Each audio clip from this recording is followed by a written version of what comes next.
যে ছেলেটাকে আপনি বাজে ছেলে বলছেন, রকবাজ, আড্ডাবাজ, বাউন্ডুলে, সারাক্ষণ বন্ধু বান্ধবদের সাথে ঘুরে বেড়াচ্ছে, সেই ছেলেটার মধ্যে এমন অনেক ভালো গুণ আছে যা সচরাচর অনেকের মধ্যেই আমরা খুঁজে পাই না। ওই খারাপ ছেলেটা না, যখন বাড়ি থেকে বাইরে বেরোয়, দামি রেস্টুরেন্টে কিংবা বন্ধু বান্ধবদের সাথে দামি হোটেলে ওঠে খাবারের জন্য, সে সর্বপ্রথম তার বাবা মাকে ফোন করে জিজ্ঞেস করে তারা খেয়েছে কি না। এই সামান্য সহানুভূতি, এই সামান্য মানবিকতা বোধ আমাদের অনেকের মধ্যেই থাকে না। আমরা বাড়ি থেকে বেরোলে বাড়ির কথাই ভুলে যাই।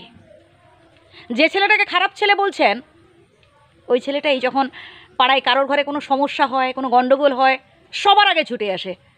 আমরা অনেকেই দূর থেকে দাঁড়িয়ে দাঁড়িয়ে উপভোগ করি, হাসাহাসি করি, আর লোকের ঘরে ঝগড়া লেগেছে, ভালো হয়েছে, আমরা গুজব রটাবার চেষ্টা করি, সমালোচনায় বসে যাই।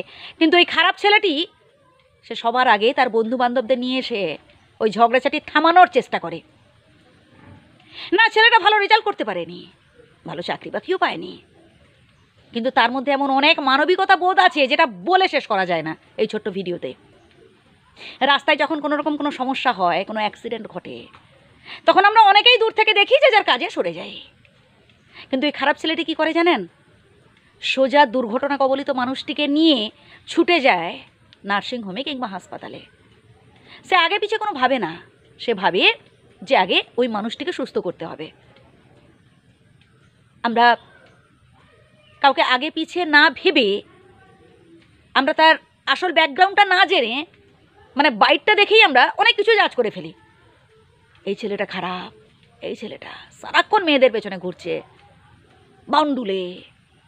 না ভাই, কাউকে বিচার করার আগে না 10 বার ভাববেন, দেখবেন যে আসলে ছেলেটার মধ্যে মানবিকতা বোধ আছে কিনা, মনুষ্যত্ব বোধ আছে কিনা।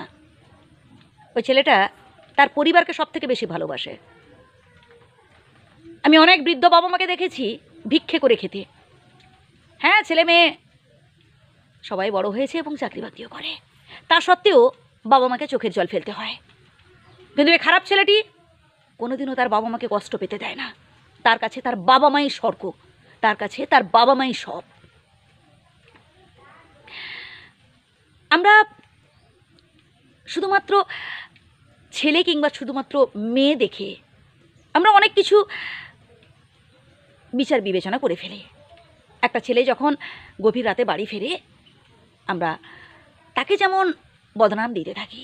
দীর্ঘদিনের একটা সম্পর্ক যখন ভেঙে যায়, তখন আমরা হতাশ হয়ে পড়ি, আমরা নিজেদের ওপর থেকে ভরসা হারিয়ে ফেলি। আমরা এটা ভাবতে থাকি, মনে হয় আমাদের সব শেষ হয়ে গেল।